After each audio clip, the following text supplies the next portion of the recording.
Hello, this is Dan with Orbital Guitars, and welcome back to part 3 of my Great Guitar Build-Off build. So for anyone that hasn't guessed yet, based on the headstock shape, this guitar is going to be my Minotaur design. So starting off this video, I'm going to be using my bandsaw to cut out roughly the shape of the top. And I'm going to be then preparing to glue it onto the rest of the body.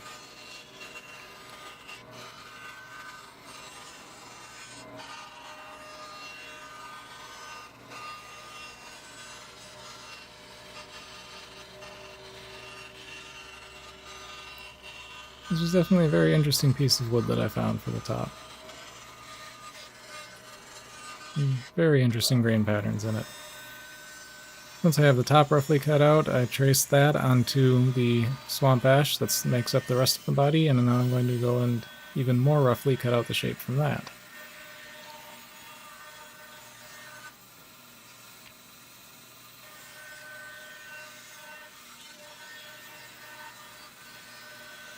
Now the reason I'm cutting these individually before glue up is so that I can save as much material from the top and the body as I can. And it's because of this that I got to use a piece of the top as a facing for the headstock as well. If I had glued them up first, then that would have been a lot more difficult to do. And once those are both cut out, I'm going to begin applying glue. And you can see I've drilled a couple of holes here in this, and there are a couple of holes drilled in the top as well. I'm going to use some locating pins to make sure that the top doesn't move or slide around once it's clamped down onto the glue.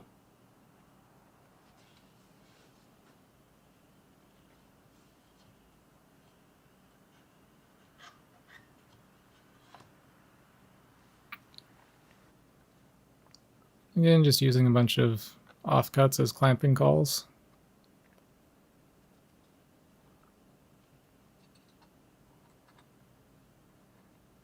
And we'll get that all glued up.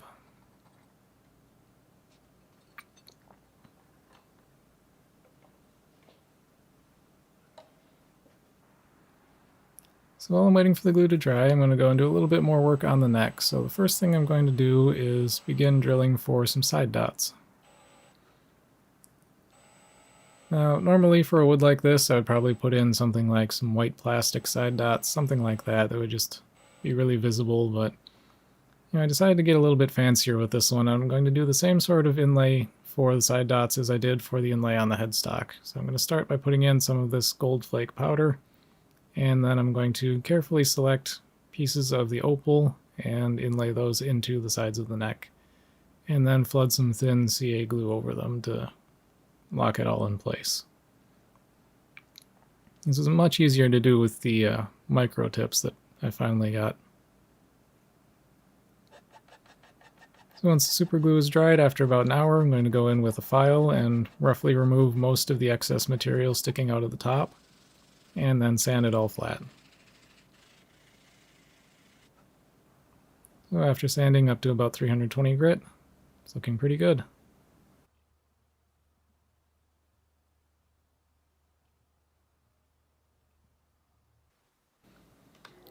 So now that that's done, I'm also going to drill the holes for the tuners in the headstock.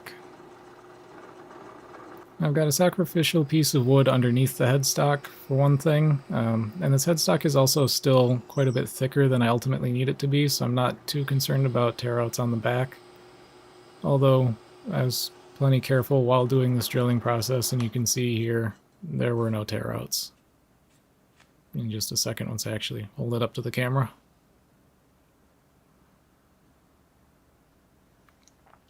During this drilling process, I noticed there was a small chip out of the ebony on the face of the headstock, so now I'm going to need to repair that. And the way I'm going to do that is I'm going to start by removing some of the material around that chip so that I've got a couple of flat square faces that I can glue a new piece into. So for this little repair, I'm going to be using one of the offcuts from when I originally made the headstock facing, and I'm going to match up the grain as closely as I can and just glue that into place. And I ended up deciding to use the spindle sander to remove the bulk of this excess material rather than a saw, because I felt like the spindle sander would just put less stress on the glue joint. So once most of that's removed, I'm going to use a sanding block and sand it down flat with the rest of the headstock. And the grain actually matched up really well. You probably wouldn't notice this repair unless you were really looking for it. But at this point, the glue for the body is dry. I've left it clamped up overnight, and now I'm going to go in and cut out the shape.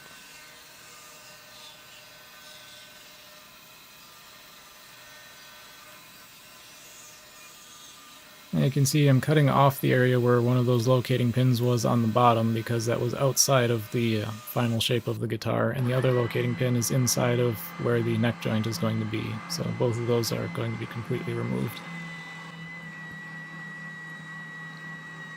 So once all the cutting is done on the bandsaw, and I'm pretty close to the final lines that I want, I'm going to go back to my spindle sander with a big spindle on it, and we're going to go ahead and shape the rest of the body pretty close to where it's going to end up.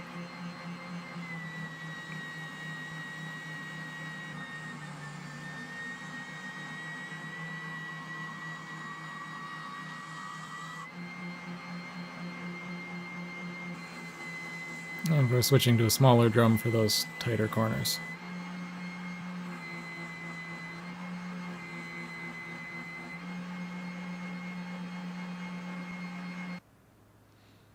So now I'm going to begin addressing the cracks that are in the top that I had mentioned back in the first video. And the original idea was that I was just going to, fill these up with ebony dust and glue and just call that good, and it would just look like more of the wood pattern in the wood grain. Then I decided, I still have this gold flake powder, and that would probably look a lot more interesting to have these like gold-looking mineral streaks sort of things in the top. So I'm going to do that instead. So here I'm just trying to carefully drop some of those flakes down into each of the cracks, and then flood super glue over the top until they're completely filled, and then sand off all of the excess.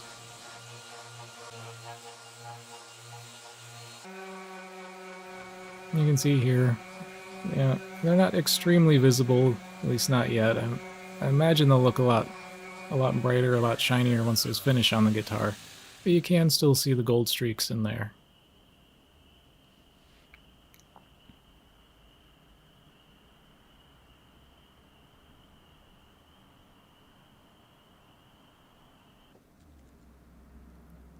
So now I'm about to begin routing out for the neck pocket. So I've done a lot of measuring and careful drawing onto the body here to know exactly where I need to remove material to get the neck pocket so that it will perfectly fit the neck and still be totally centered with the center line of the body. So I glued some pieces of wood there. Now those are both cut from the same board, so I know they're the same thickness. And then I'm going to go over to my drill press and remove the bulk of the material with the Forstner bit. And once most of the material's out of the way, I'm going to get my router with a flush cutting router bit and run that bearing along those pieces of wood I've got in there and get the neck pocket routed to depth. Now the router bit couldn't reach all the way to the bottom with those pieces of wood on top, so I went in with the chisel and cleaned up the corners on the bottom. And of course the pocket was a little bit too tight to begin with, so I had to sand it out a little bit wider. But now it's a good fit.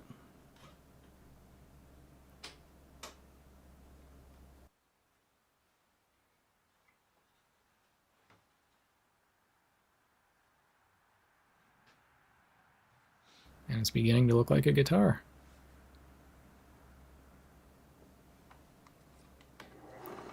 So now I get to one of the really scary parts, and that's routing for a Floyd Rose.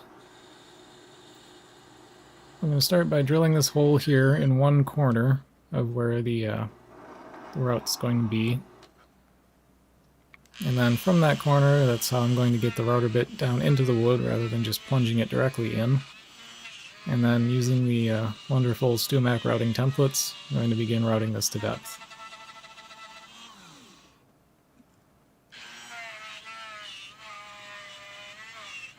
And of course, with the camera angle I ended up using, you can't really see a whole lot that's going on, so I'll just jump to the end. Okay, so the next thing I'm going to do is start putting in the control cavity. And again, just like with the neck pocket, removing the bulk of the material with the Forstner bit, and then I'm going to clean it up with a router.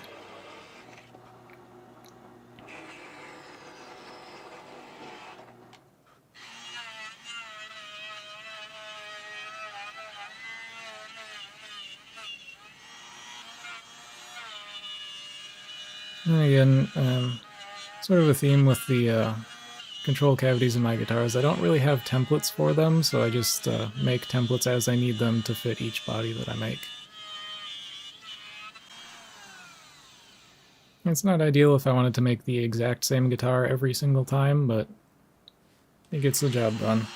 Similarly, for recessing the Floyd Rose into the top, just cut a bunch of pieces out of the same piece of wood, hold them in place with masking tape and super glue, and you've got a routing template.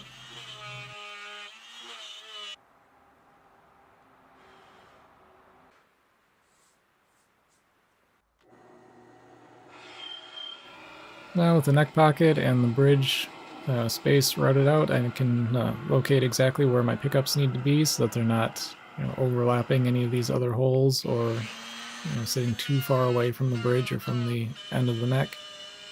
And then I can begin removing that material as well.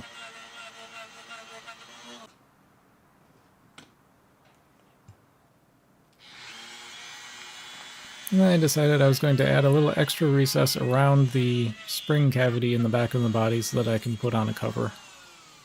Yeah, without the cover having to sit on top of the back of the body.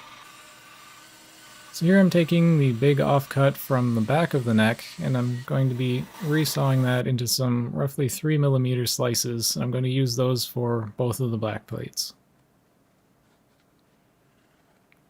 Did I just say black plates? I meant back plates. Talking is hard sometimes. So I used some masking tape to cover up the whole back cavity, and then traced the shape of the back cavity onto the tape. And then transferred that tape onto the piece of wood that I'm going to make the cover out of, and then cut it out on the bandsaw and shaped it with a leveling beam. Much easier process with the cover for the spring cavity because it's just a rectangle. As long as my measurements are right, it should line up. And again, finalizing that with the leveling beam, and then do some test fits. They both look good. And of course, with the spring cavity cover, I decided to put a little finger hold on it there so it's easier to take out if you need to. So I'm going to set those into place and bring out my random orbital sander and sand them to where they are flush with the back of the guitar. So the next thing I'm going to do here is I'm going to go over to my router table with a chamfer bit, and I'm going to put a bevel all the way around the front and back of the guitar. I had considered earlier on, when still in the design stages, of whether I should make something, that I could do a full carve top or something like that, but ultimately I didn't think this top was thick enough that I could really get away with that and be satisfied with the results, so just going with a bevel instead because those always look good.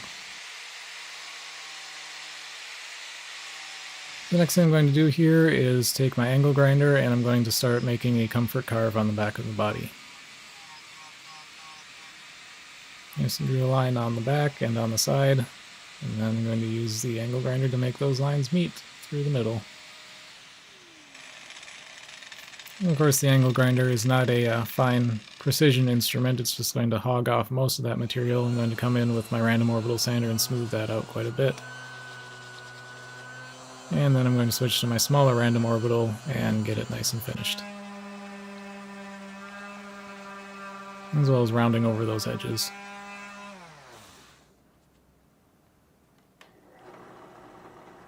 So then I'm just going to be drilling out these 3 holes here for the electronics.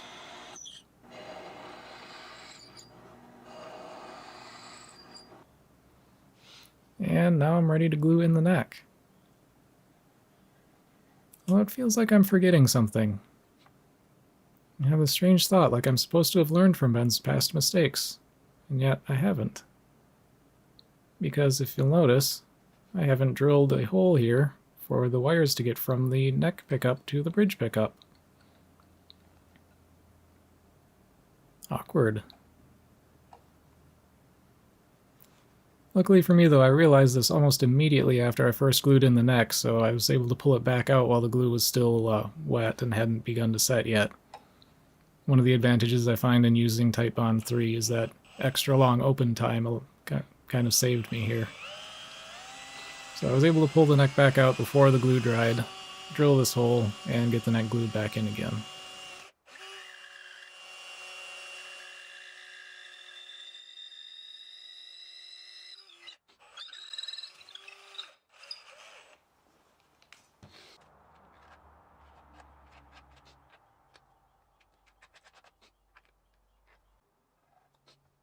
I was just applying a little bit more glue to make sure that all of it's in there appropriately.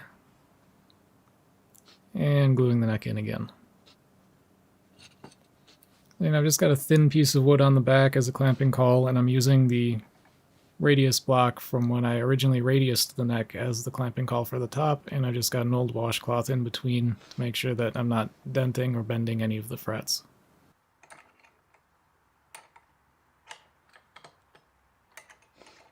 But that is going to do it for part 3 of my Great Guitar Build-Off build. So I hope those of you that are watching are still enjoying it, and I'll hopefully see you around for the next one. Thank you for watching.